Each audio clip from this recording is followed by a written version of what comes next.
प्यारी की जय। बोलो श्री सतगुरु महाराज की जय। पन्ना धाम की जय। सर्व सुंदर साथ की जय। श्रृंगार ग्रंथ प्रकरण 4 चौपाई 64। मुंदरियां 10 अंगुरियों एक छोटी की ना कहवाए जोत। अर्श जिमी आकाश में हो जात सबे उद्योत। श्री राजी की 10 अंगुलियों में मुद्रिकाएं हैं। इनमें से एक छोटी सी अंगुली में आई हुई मुद्रिका अंगूठी में भी इतनी ज्योति है कि उसका वर्णन नहीं हो सकता। इन मुद्रिकाओं से निकलने वाली ज्योति परम धाम में धरती से लेकर आकाश तक फैली हुई है। अब क्या कह रहे हैं इसमें कि राज्य की 10 उंगलियों में क्या है, 10 अंगूठियां पहनी हुई, और जो सबसे छोटी उंगली है उसकी अंगूठी में जो मुद्रिका पहनी हुई है उसकी ज्योत इतनी निकल रही है कि उसका भी वर्णन नहीं हो सकता। और वो जो ज्योत है परम धाम की धरती से लेकर आकाश तक पूरी उसकी किरणों में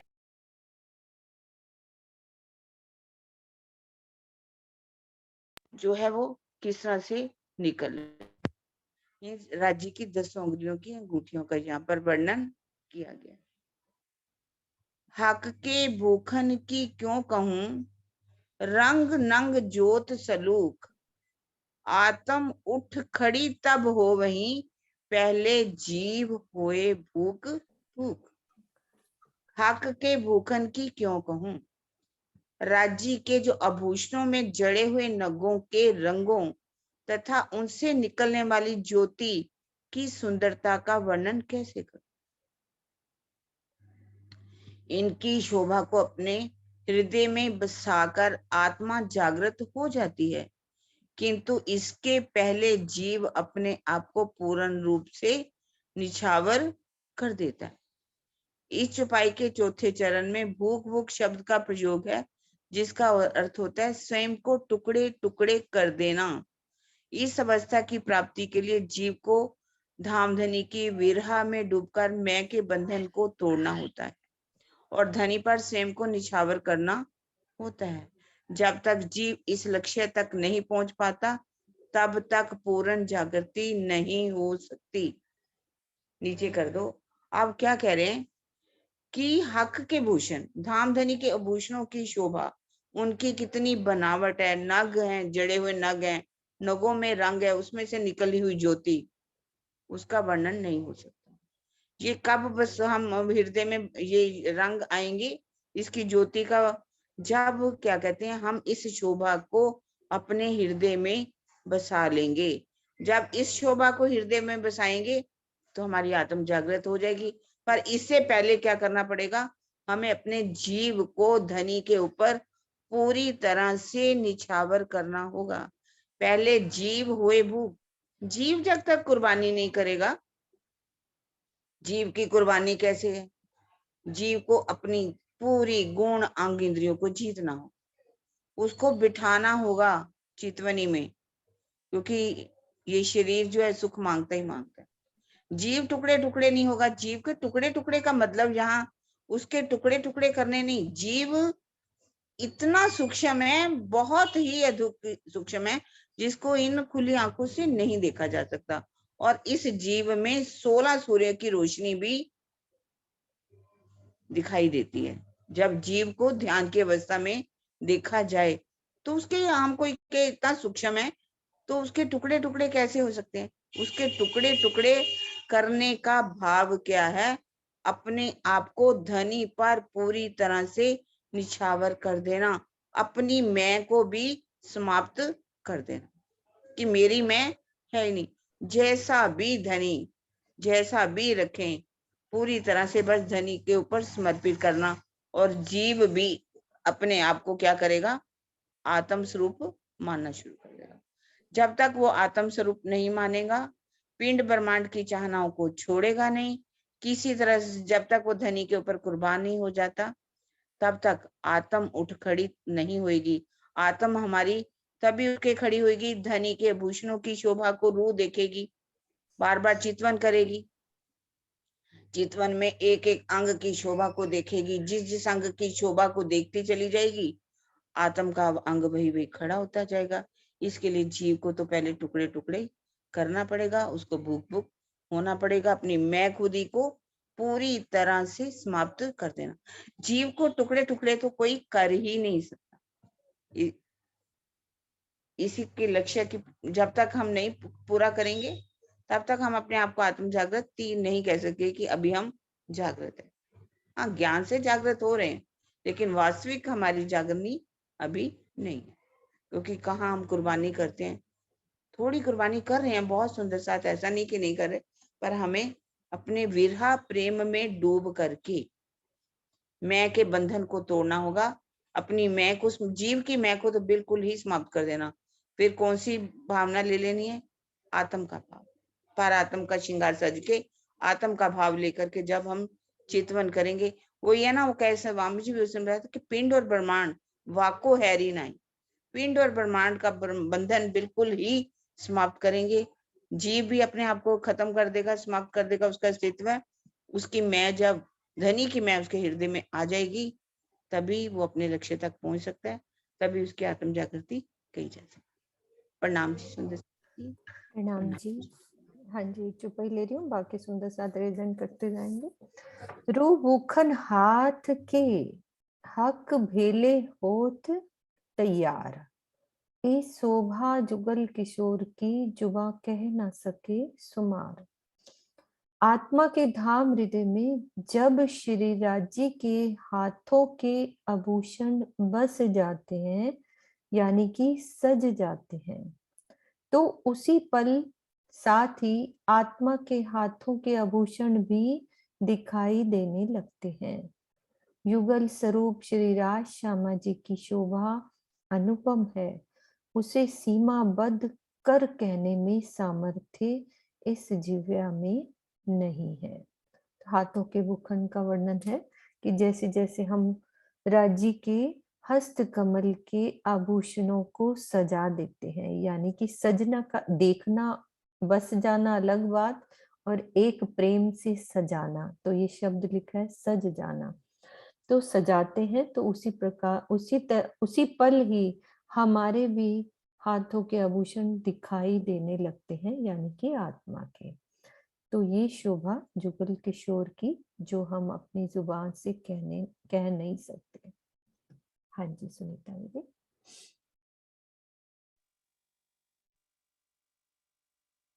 हाँ जी, प्रणाम जी सुंदर साथ जी। चारों जोड़े चरण भूखन, रंग चारों में उठे हजार, ए वर्णन जुबां तो करे, जो कछुए होए निर्वार, जो कछुए होए निर्वार।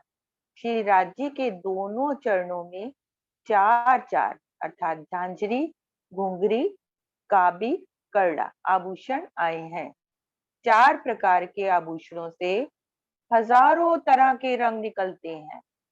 यदि उनकी शोभा की कोई सीमा हो तब तो जिव्या से कुछ वर्णन भी किया जाए। श्री महामती जी यहाँ पर कह रही हैं, चारों जोड़े अर्थात राज्य, दो जोड़े, दो चरण कमल राज्य के और दो चरण कमल श्यामा जी के, तो चारों जोड़े चरण भूषण, और उन चरणों में आए जो चार चार आभूषण, वो कौन से हैं? झांझरी, घुंघरी, काबी और करड़ा।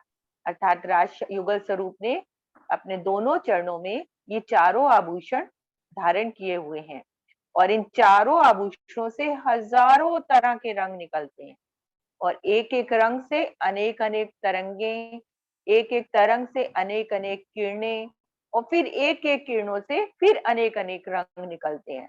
और ये महामती जी कह रही हैं, यदि इनको, इनकी शोभा को अगर किसी भी सीमा में बांधा जाए, या अगर इनकी मतलब जो शोभा इतनी अपार है, अनंत है, इसको किसी सीमा में नहीं हम बांध सकते हैं। सीमा में बांधा भी जाए तो भी ये जिव्या कुछ भी वर्णन तो कर सकती है। वैसे तो महामती जी ने तो हमें शब्दों में थोड़ा सा वर्णन करके, उन्होंने तो देख के और फिर शब्दों के द्वारा हमें वर्णन कराया सुंदर साथ जी। लेकिन यहाँ वो कह रहे हैं, हम सुंदर साथ के लिए बोल रहे हैं कि अगर हम उन शोभा और उन चरणों में जो आभूषण पहने हैं उनको स्वयं देखना चाहते हैं, अपने नेत्रों से देखना चाहते हैं, अंतर नेत्रों से देखना चाहते हैं और उस शोभा में डूबना चाहते हैं, तो निरंतर हमें, जैसे अभी दीदी ने बताया कि हमें चितवन में बैठना ही पड़ेगा। चितवन में हम निरंतर बैठेंगे, अभ्यास करेंगे, तो धीरे धीरे राजी महाराज की मेहर से जो अंग राजी महाराज की शोभा का दिल में, हमारी आत्मा के दिल में आता जाएगा, हमारी आत्मा का भी वो ही अंग खड़ा होता जाएगा और उसमें वो आभूषण भी सजते चले जाएंगे। जैसे ऊपर की चौपाई में बताया है कि जैसे हस्त कमलों के जो भी आभूषण है, जब मेरी आत्मा उनको देख रही है अपने नैनों से, तो उसके आभूषण हाथों में भी वही आभूषण सज गए। तो इसी तरह से जैसे जो अंग आत्मा के हृदय में आता जाएगा, आत्मा का भी वो अंग खड़ा होता जाएगा और उसमें वो आभूषण सजते चले जाएंगे राजी की मेहर से। प्रणाम जी। प्रणाम जी। प्रणाम जी। वस्त्र भूषण हक के आए हृदय ज्यों कर, त्यों सबों सहित आत्मा उठ खड़ी हुई बराबर। श्री राज जी के वस्त्रों और आभूषणों की शोभा जैसे ही आत्मा के धाम हृदय में बस जाती है, वैसे ही उसी समय आत्मा भी अपने वस्त्र एवं आभूषणों में सज कर प्रियतम के समक्ष जागृत हो जाती है। इस चौपाई में श्री महामती जी ये कहते हैं कि हमारे आभूषण और हक के आभूषण और वस्त्रों की शोभा जब जैसे जैसे हम देखते हैं, वैसे वैसे ही हमारे आत्मा के वस्त्र और आभूषण हमें सजे हुए नजर आते हैं। और जैसे जैसे हम आभूषणों को देखते हैं, वैसे वैसे ही हमारी आत्मा उन आभूषणों में सजी हुई अपने आप को देखती है। नाम जी।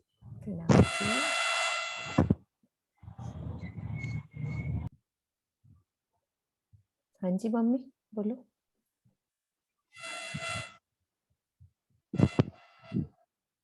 हाँ जी बोलो मम्मी, दिख रहा है? हाँ आगे आवाज आ रही है? हाँ जी आ रही है। सुपने सूरत पूरन रू हृदय आई सुहान, तब निज सूरत रूह की उठ बैठी परवान, उठ बैठी परवान।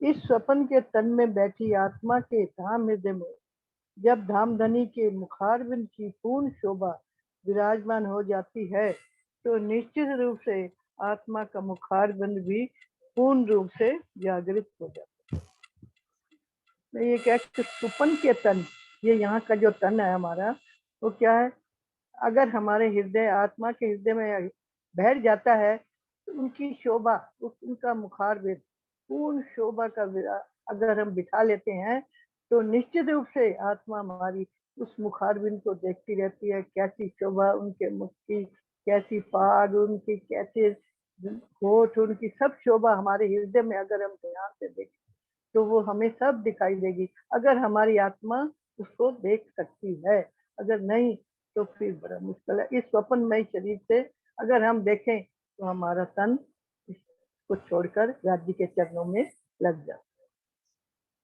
प्रणाम जी। हाँ जी श्रीनिवास जी। हाँ आवाज तो नहीं है ना पीछे से? हाँ जी प्रणाम प्रणाम जी। जब पूर्ण स्वरूप हक का आए बैठा माही दिल, तब सोई आत्म की उठ खड़ी सब मिल। जब श्री राज जी का नख से सिर तक का पूर्ण स्वरूप आत्मा के धाम हृदय में विराजमान हो जाता है, तब आत्मा भी अपने सभी अंगों से जागृत हो जाती है।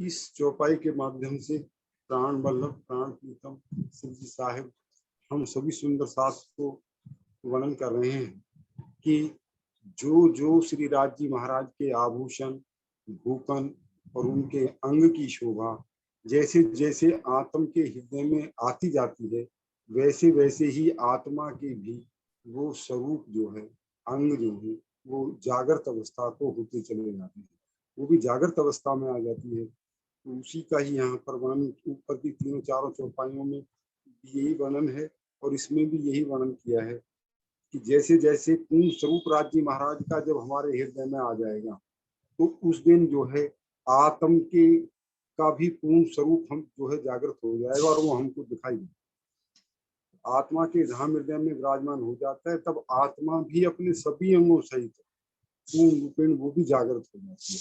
लेकिन यहाँ सवाल यह है कि आत्मा यदि जागृत हो जाएगी तो क्या परात्म भी जागृत हो जाएगी? लेकिन परात्म जागृत नहीं हो सकती, क्योंकि संपूर्ण जितनी भी हमारी परात्मा है, 12,000 परात्म है, वो सब पर एक ही साथ एक भेले पौड़े और भेले जागसी का सिद्धांत वहां लागू है, क्योंकि वो फरामोशी में है और वो फरामोशी एक ही साथ हटेगी सबकी और वो सभी जागृत अवस्था में हो जाएंगी। लेकिन यहाँ पर जो है इस ब्रह्मांड में जिसमें खेल देखने के लिए आए, यहाँ आत्माओं की जागृति जुदा जुदा अलग अलग समय पर होती रहेगी। यहाँ एक साथ का नहीं है, वो अलग अलग होगी और सब जो है जैसे जैसे वो जागृत अवस्था में आती जाएगी और घूमट साहब के अंदर अपने श्री जी साहिब के चरणों में जो है वो पहुंचती चली जाएगी। प्रेम प्रणाम। प्रणाम जी। प्रणाम जी।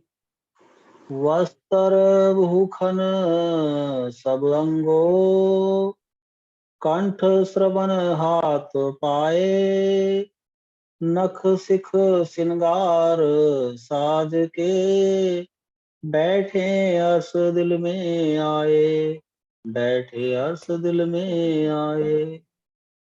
आत्म जागृति की यही पहचान है कि उसके धाम हृदय में श्री राज जी अपने नख से सिख तक के संपूर्ण श्रृंगार सहित विराजमान हो जाते हैं। श्री राज जी के कंठ, श्रवण, हाथ, पैर आदि सभी अंगों में जो भी वस्त्र एवं आभूषण हैं, उन सब की शोभा आत्मा के धाम हृदय में आ जाती है। वस्त्र भूखन सब अंगो, कंठ श्रवण हाथ पाए। श्री महामती जी हमें वाणी के माध्यम से समझा रहे हैं कि श्री राज जी के वस्त्र और आभूषण सभी अंगों के, कंठ, गला, श्रवण, कान, हाथ और श्री चरण कमल पैरों के, नख सिख से श्रृंगार साज के, जब आत्मा के जब चितवन में श्री राज जी श्री आत्मा जब चितवन में आत्मा अपने दिल में श्री राज जी की शोभा बसा लेती है, तब आत्मा के भी सभी आभूषण और वस्त्र जागृत अवस्था में हो जाते हैं। प्रणाम जी। प्रणाम जी। प्रणाम जी। सब सुंदर साथ को प्रणाम। जब बैठे हक दिल में, तब रूह खड़ी हुई जान, हक आए दिल अर्श में, रूह जागे के यही निशान, रूह जागे के यही निशान। जब आत्मा के धाम हृदय में श्री राज जी का संपूर्ण स्वरूप विराजमान हो जाता है, तब यह जान लेना चाहिए कि आत्मा जागृत हो जाती है। आत्मा के जागृत होते ही यही स्पष्ट पहचान है। इस चौपाई से पहले तथा तीसरे चरण का एक ही भाव है। रज्जी महाराज के इस चौपाई में महामती जी कहती हैं, जब आत्मा के धाम हृदय में राज्य की संपूर्ण शोभा विराजमान हो जाती है, यानी बस जाती है, तो आत्मा भी यही समझ लेना चाहिए कि आत्मा भी जागृत हो गई है। आत्मा के जागृत होने का यही निशानी है कि जब उसके हृदय में उनकी संपूर्ण शोभा बस गई। इससे पहले की चौपाई में भी यही बताया गया है कि जब आत्मा के हृदय में राजी महाराज की नख से शिख तक की शोभा बस जाती है और राजी महाराज उसके हृदय को ही धाम बनाकर विराजमान हो जाते हैं। इस चौपाई में भी यही बताया गया है कि जब राज्य महाराज की संपूर्ण शोभा जब धाम हृदय में, आत्मा के धाम हृदय में बस जाती है, तो ये जान लेना चाहिए कि आत्मा जागृत हो गई है। इससे पहले की चौपाई में भी यही बताया गया है। दीदी तरह ऊपर करना प्लीज। इस चौपाई के पहले और तीसरे चरण में एक ही भाव है कि भाई आत्मा जब जागृत, उसके हृदय में जब धामधनी की शोभा विराजमान हो जाएगी, तो यही उसके निशान है जागने की, कि उसका दिल भी अर्श हो जाएगा और धामधनी उसके दिल को अर्श बनाकर बैठ जाएगा। प्रणाम जी। हाँ जी वीना दीदी। हक के दिल का इश्क रूप बैठ देखे दिल माहे, सो हक इश्क सागर से रू निकल न सके क्या है। आत्मा जब अपने धाम हृदय में विराजमान अक्षरातीत के दिल में प्रवेश करती है, तो उसके हृदय में लहराने वाले प्रेम के अनंत सागर को देखती है और उस प्रेम के सागर में वो इतना डूब जाती है कि चाह कर भी किसी प्रकार से निकल नहीं पाती। जिस प्रकार संसार में मानव तन के अंदर सूक्ष्म रूप से संपूर्ण ब्रह्मांड का अस्तित्व माना जाता है तथा एक अणु के अंदर भी सौर मंडल का सिद्धांत कार्य करता है, उसी तरह आत्मा के धाम हृदय में जुगल स्वरूप सहित संपूर्ण परम धाम का वास होता है। परम धाम में जिस प्रेम और आनंद के अनंत सागर में वह क्रीड़ा करती है, नश्वर जगत में भी अपने धाम हृदय में वह उसकी अनुभूति कर लेती है। परम धाम में तो वह इन सागरों को माप नहीं सकती, किंतु इस खेल में उसे ये सौभाग्य प्राप्त है कि उन सागरों का रसास्वादन करने के साथ साथ उसका माप भी कर सकती है।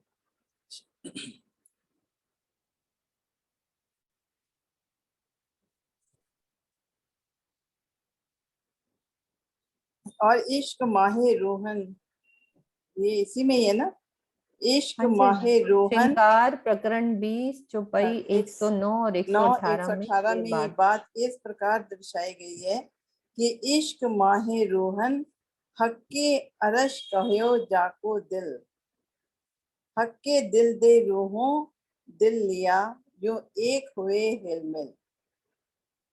दुनिया 14 तबकों किन निर्णय करी न सूरत हक, तीन हक के दिल में बैठ के करू जाहिर हक इश्क।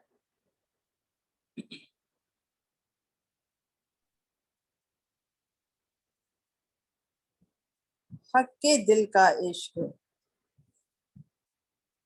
रूप बैठ देखे दिल माहे।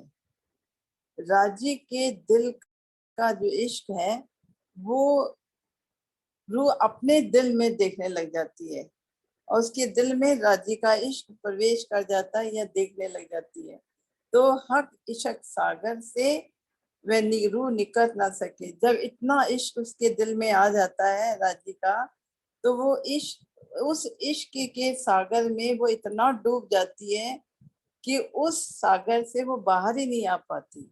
वो हर पल हर क्षण वो राजी के प्यार में ही डूबी रहती है, क्योंकि आत्मा के अंदर राजी का पूरा नख से लेके शिक तक का पूरा स्वरूप आ जाता है, तो फिर तो वो उसी में ही डूब जाएगी।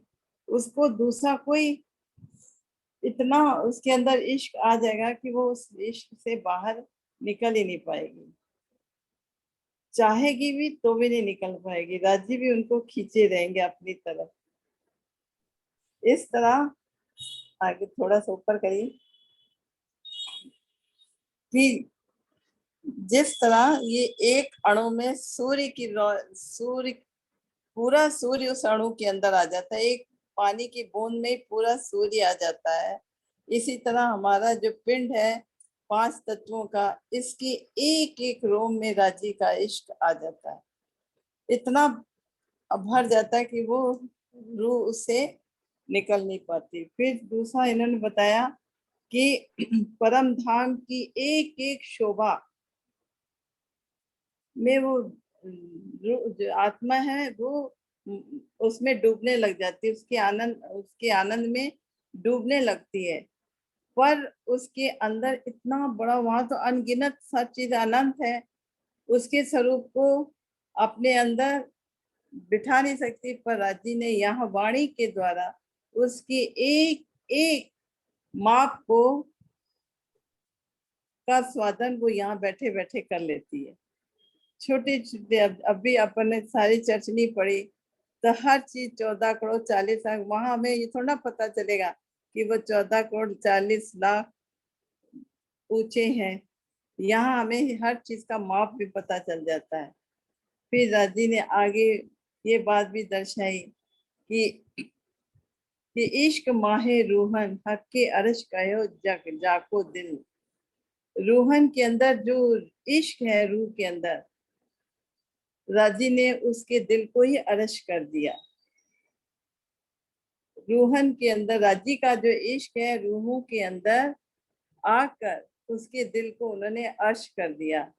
राजी अपने दिल को, रूहों को, अपने दिल का इश्क रूहों को देते हैं और रूहें उस इश्क में डूबकर एक हो जाती हैं। दुनिया 14 तपों के निर्णय करी न सूरत है। 14 तपों की दुनिया कोई भी राजी का की सूरत ही नहीं जानती, उनके बारे में ही नहीं जानती, तो उसका निर्णय कैसे कर पाएंगे। तीन हक के दिल में बैठ के करूँ जाहिर हक इशक। और राजी के दिल में बैठ के वो राजी प्राणा जी कहते हैं, तीन हक के दिल में बैठ, उनके दिल में राजी बैठकर और उनके इश्क को जाहिर कर रहे हैं। प्रणाम जी। प्रणाम जी, बहुत अच्छे से हो गया क्लियर।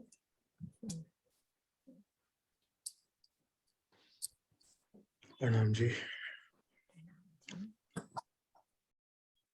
जो हक करे मेहरबानगी तो इनविद होए हुक्म, ऐता बल रू तब करे जब उठाया चाहे खसम, जब उठाया चाहे खसम।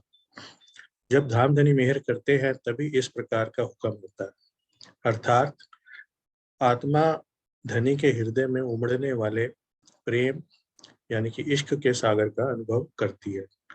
जब धाम धनी किसी आत्मा को जागृत करना चाहते हैं तभी आत्मा इस प्रकार का बल करती है, अर्थात शक्ति लगाती है। बड़ा अच्छा सा ऊपर प्रयास करती है, मतलब मीना आंटी ने समझा दिया बड़े अच्छे से कि ये सब तभी पॉसिबल है जब हक करे मेहरबानगी, यानी कि सबसे पहले तो दिल निर्मल हो, जिसके अंदर आके आत्मा के धाम हृदय में फिर राजी महाराज विराजमान हो।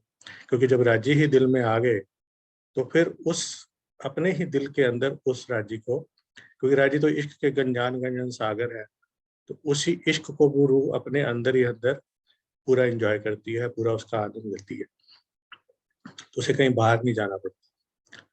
तो इस तरह से, पर यह सब तब है क्योंकि अरस परस हो गए आत्मा के दिल का, राजी का दिल और आत्मा का दिल, क्योंकि रूह का वासा कहाँ है? राजी के चरणों में। जब राजी ही दिल में आ गए तो रूह वहीं पे चरणों में ही है, तो सारा कुछ राजी की मेहर से वो रूह देखती है, सब कुछ अनुभव करती है। तो लेकिन ये सब कब होगा? जब हक करे मेहरबानगी तो इनविद होए हुक्म। जब हुक्म होगा राज्य महाराज का तभी तो कहते हैं कि भाई हल्के हल्के जगावत ऊपर मचा घोष हो, या संज में अपनी वो देते हैं एक एक जीव के हिसाब से, पहले मेरे बनावे वजूद एता बलरू तब करे, और उसके बाद ये बलरू तब करे जब उठाया चाहे कसम। जब राज्य की इच्छा होगी, जब राज्य आत्मा को जागृत करना चाहेंगे तभी वो अपनी शक्ति लगाएगी या लगा पाएगी, प्रयास करेगी। प्रणाम जी। प्रणाम जी।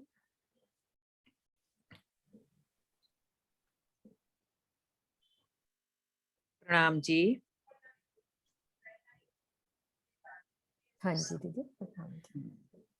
महामत हुक्मे कहत है, जो होवे अर्श अरवाए, रूह जागे का यह उद्यम, तो ले हुक्म सिर चढ़ाए, तो ले हुक्म सिर चढ़ाए। श्री राजी के आदेश से श्री महामती जी कहते हैं कि हे साथ जी, आप में जो भी परम धाम की आत्मा हो वह धनी के इस आदेश को शिरोधार्य करे कि आत्म जागृति के लिए धनी की संपूर्ण शोभा को अपने दिल में बसाए। आत्मा को जागृत करने का एकमात्र यही उपाय है। भावार्थ, इस संपूर्ण प्रकरण में युगल स्वरूप की शोभा को अपने धाम हृदय में बसाने का निर्देश दिया गया है। यह निर्देश स्वयं धाम धनी की ओर से है। जैसा कि इस प्रकरण की अंतिम चौपाई में कहा भी गया है, इस प्रकार यह निर्विवाद सिद्ध है कि चितवनी ही आत्म जागृति का एकमात्र साधन है। इससे विमुख होना अक्षरातीत के आदेश का स्पष्ट उल्लंघन है। श्री महामत हुक्मे कहत है। श्री महामती जी राज्य के हुक्म से कहते हैं कि परम धाम की जो भी आत्माएं होगी, अरवाएं होगी, वह ही धनी के इस हुक्म को अपने सिर पे लेकर अपनी आत्मा को जागृत करेगी। ऊपर में जितना भी वर्णन दिया गया है, समझाया गया है, उस हिसाब से कि सब वही आत्मा जागृत होगी जो राज्य के श्रृंगार की उसके शोभा को, उसके अंगों के आभूषण वगैरह को अपने दिल में बसाएगी अपनी आत्मा, और उसी से उसकी आत्मा जागृत होगी। हाँ जी, प्रणाम जी। प्रकरण 4 प्रकरण चौपाई चौपाई हमारी हो गई 276। हाँ जी, हाँ जी, नीरू दीदी आप ले लो, एक मिनट आपको खोल रही हूँ। हाँ जी नीरू दीदी खोलो आप, नीरू। हाँ नाम सुंदर साथ जी। नाम जी। चरण को अंग, तिनमें नख अंग। इस प्रकरण में श्री राज्य के चरणों की अंगुलियों एवं नखों की शोभा का वर्णन किया गया है। सखीरी तेज भर्यो आकाश लो, नख जोत निकसी चीर, जो सागर छेद के आवत, नहर निर्मल का नीर।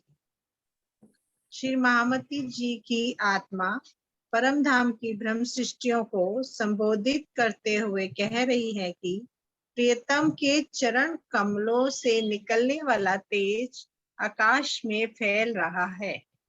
उनके नखों से निकलने वाली नूरमयी ज्योति नूरी आकाश को चीरती हुई इस प्रकार आगे बढ़ रही है, जैसे अथाह सागर को चीरती हुई अति स्वच्छ जल की कोई नहर बहती जा रही हो। दृष्टव्य, इस चौपाई में सखी शब्द का संबोधन ब्रह्म सृष्टियों के लिए कहा गया है।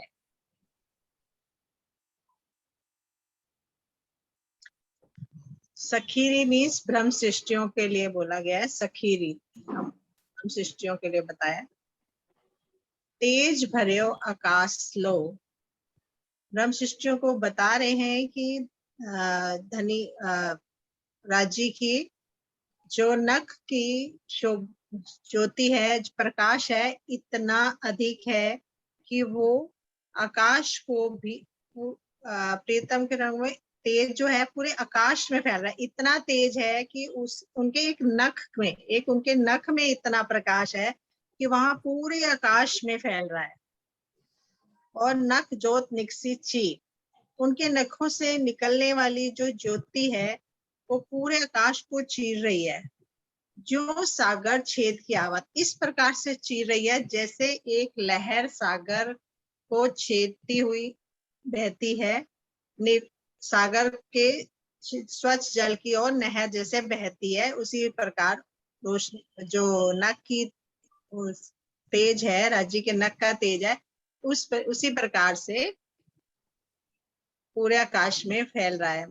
इस चौपाई में महामती जी ने राज्य के नख की तेज की शोभा का वर्णन किया है।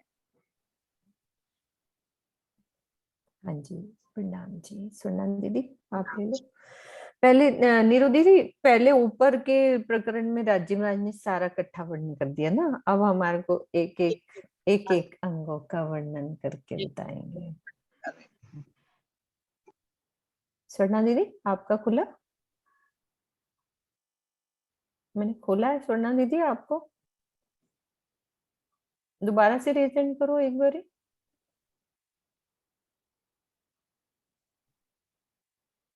हाँ मैंने खोला था आपको, हाँ खोलो।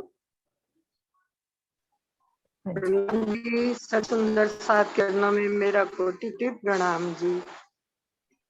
रंग के कहूँ चरण के आवे माहे सुमार, यानी वास्ते खेल देखाइया रुचि देखन हा देखी देखन।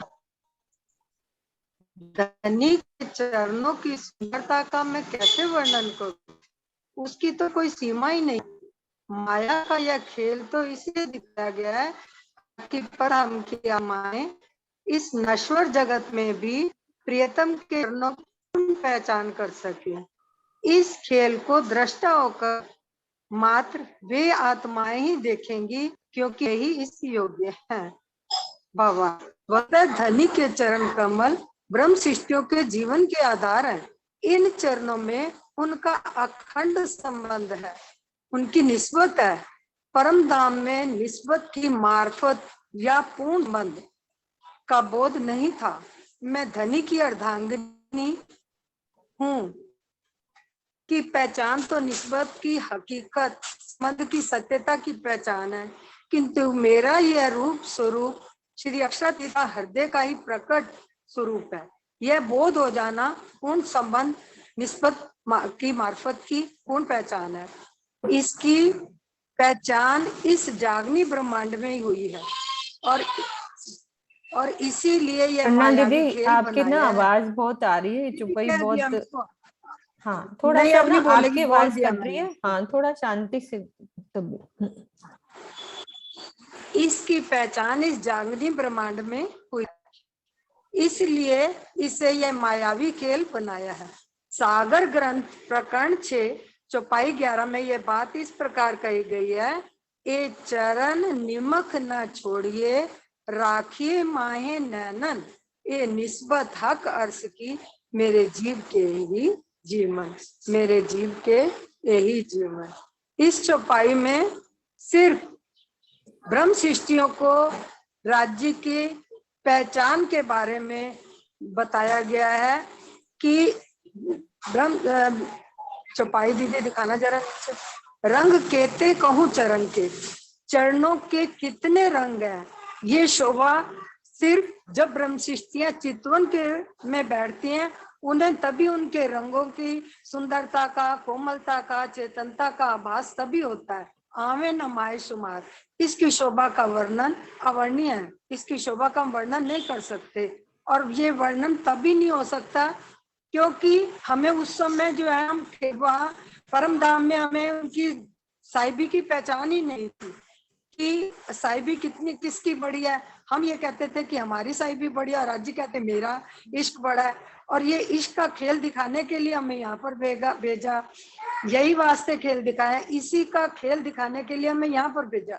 रूह देखसी देखनार, और देखेगी कब, जब वो चितुनी की अवस्था में आएगी और गहन अवस्था में डूब जाएगी, और उनके आभूषण, उनके अंगों की शोभा और उनकी सुंदरता, कोमलता, चैतन्यता का आभास उसे तभी होगा जो है चितुनी की ज्ञान अवस्था में डूब जाएगी।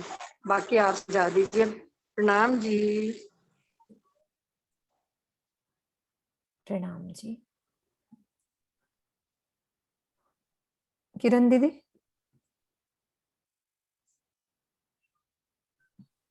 हाँ जी। हाँ मतलब कि ये जो बात कहना चाह रहे हैं ना, अभी अर्थ क्लियर ढंग से नहीं हुआ है कि किसी लिए खेल दिखाया।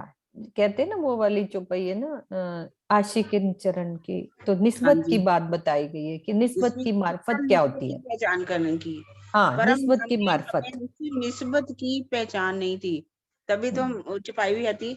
मैं हाँ करश में जुदे जानती लियावती शब्द में वर्णन, मैं परम धाम में राज्य को अलग माना, तभी तो अपने इश्क को बड़ा कहा। इसी इश्क के कारण ही, निस्बत की ना पहचान होने के कारण ही कह रहे याही वास्ते खेल दिखाया। इसी कारण से धामधनी ने अपने चरणों की पूर्ण, चरण का मतलब चरण ही नहीं है, निस्बत पूरी स्वरूप का पहचान, रूप स्वरूप की पूर्ण पहचान, रूहों को भी उनके रूप स्वरूप की पूर्ण पहचान, निस्बत की पहचान कराने के कारण ही धामधनी ने ये हमें खेल दिखाया है। और इस खेल को कौन देखेगी, और धनी के चरणों की शोभा को कौन देखेगी दृष्टा होकर के? परम धाम की आत्माएं। यही बस इसी में आप पूरे में ले लीजिए तो यही कहा उन्होंने कि चरण कमल क्या है, धनी के जीवन के आधार है। चरण क्या कमल है, रूहों के प्राण है, और इन प्राणों के बिना रूहें कैसे रह सकती है? प्राण ही नहीं है तो तन क्या करेगा? वो इसीलिए बता रहे कि इसकी पहचान परम धाम में भी नहीं थी, संबंध की पहचान नहीं थी, और इसी निस्बत की पहचान अब हमें धामधनी से जागने के परमांड में करवा रहे हैं, और इसी के कारण माया का खेल बनाया गया। अब किसी को कहा एक चरण निमक ना छोड़िए, राखिए माय नैनन, इन निस्बत हक अर्श की मेरे जीव के यही जीवन।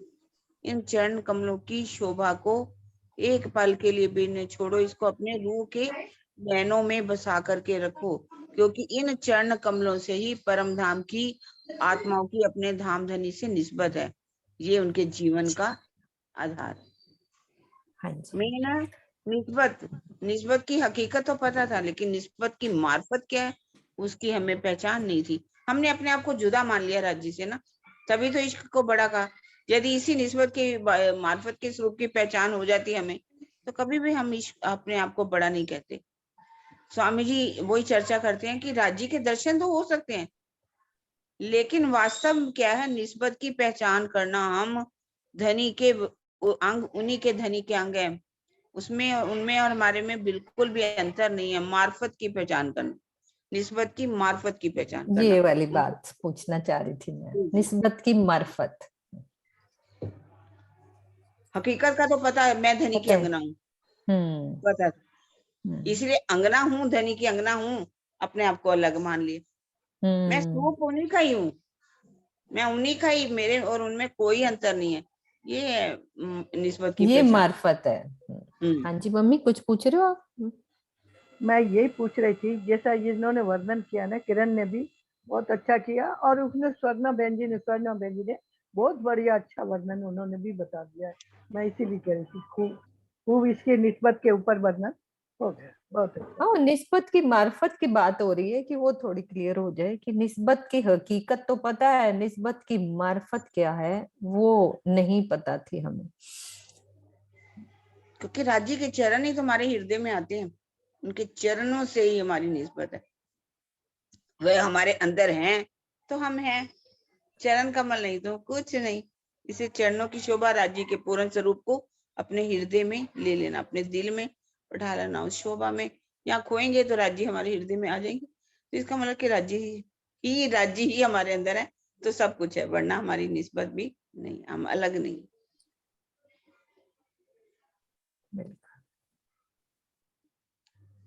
हाँ जी, चुपई और ले लो दीदी, फिर अब आप इस चुपई को धरा देना, आप ही ले लो ये चुपई दीदी, अनम्यूट करो। हाँ आप ही ले लो, कोई नहीं, किसी का रीजन नहीं, आप लेके फिर दोहरा देना। ठीक है। प्यारे पाँव मेरे पीऊ के, देख नख अंगूठे अंगुरियों, सो बैठे बीच दिल तखत के, तो अर्श क्या मेरे दिल को। प्यारे पाँव मेरे पीऊ के, मेरे प्राण वल्लभ अक्षातीत के जो चरण कमल है मुझे बहुत प्यारे हैं। आप कह रहे देख नख अंगूठे अंगुरियां, हे मेरी आत्मा तो उनके नखों को, अंगूठों को और अंगुरियों की शोभा को देख, और फिर क्या कर, मेरे हृदय को तो धाम इसलिए कहा गया क्या है, क्योंकि धामधनी स्वयं मेरे हृदय रूपी सिंहासन पर आकर के विराजमान हो गए, इसलिए मेरे दिल को क्या कहा गया, धनी का धाम कहा गया। सो बैठे बीच दिल तखत के, तो अर्श किया मेरे दिल, मेरे तखत, दिल रूपी तखत पर आकर के विराजमान हो गए, इसलिए मेरे दिल को अर्श कहा गया। धन ही नहीं है तो हमारा दिल अर्श कैसे? राज्य को जिसे हमने शोभा को बिठा लिया तब हमारा दिल अर्श होगा। उसके लिए हमें अपनी सेजा को भी रुच रुच के बिछाना होगा। इसका भावार्थ तो नहीं है ना दीदी? एक आगे बात आई थी ऊपर वाली चौपाई में, इसीलिए मैंने आपको लिया, वो एकदम से अभी याद आया कि दिल में बैठना क्या है ना, कि दिल में बैठ के फिर वो रूह सुख लेती है। दिल में देखिए, राजी सब शोभा दिल में आ गई और उस दिल में अक्षरातीत बैठे ही हुए हैं, और वो क्या है, इश्क का सागर है, गंजानगंज इश्क का सागर है, और रूह उसी अक्षरातीत के दिल में जाकर के डूब जाती है। वो जो अक्षरातीत है उनका वो दिल है, राजी का भी दिल हमारे दिल में आ गया, रूह के दिल में राजी का दिल आ गया, अक्षरातीत उसी दिल में, तो गंजान गंजान इश्क का सागर है, उस इश्क के सागर में वो लबालब प्याले से प्याले पीती। यही बात कही गई थी उसमें, मैंने बड़ी अच्छी तरह से देखा हाँ, था। वो लाइन था ना, दिल में बैठ हाँ, के दिल में। तब आप। हाँ ठीक है, चौपाई दोहरा देते हैं। प्यारे पाँव मेरे पीऊ के, देख नख अंगूठे अंगूरियों, सो बैठे बीच दिल तखत के, तो अर्श के हा मेरे दिल को, तो अर्श के हा मेरे दिल को। बोलो श्री प्राणनाथ प्यारे की जय। बोलो आशिमा आ श्री जाओ, सतगुरु महाराज की जय। आशिमा आ जाओ, आप बोल लो।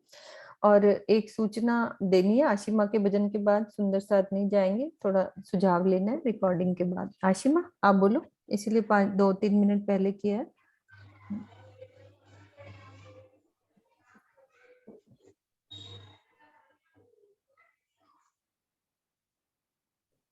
हाँ जी, खोलो।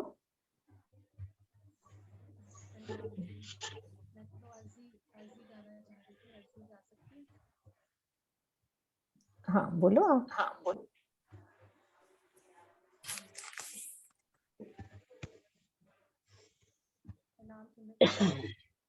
थोड़ा आवाज कम आ रही है आशिमा,